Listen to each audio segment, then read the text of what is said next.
دي السفرة اللي بنتمناها كلنا في رمضان، أكل مصري حرش أصلي بشوية طواجن ومحاشي عالمية واختراعات ومشاوي بأحسن أسعار، كلها موجودة في مكان واحد وهو حياتي أحمد ندى.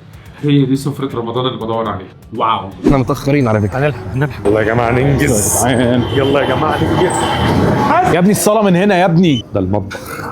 السلام عليكم، عندكم مشويات؟ وانا لو خدت حتة دلوقتي وانا ناسي عادي؟ كده صاير.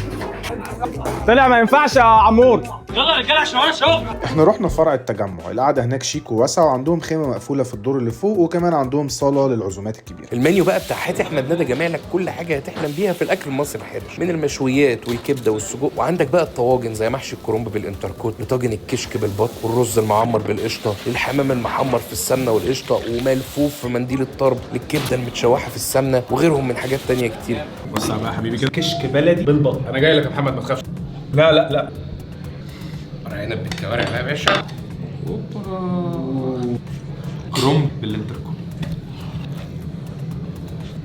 شوية رقاق بالقشطة اديني.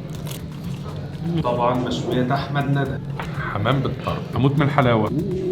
فاهم قصدكم عامة. بتاعتك دي يا حسن ليفه بالبصل، بص رهيبة والله. وما تنسوش تطلبوا وجبات الخير من اول 69 جنيه لحد 100 جنيه. كل سنه وانتم طيبين.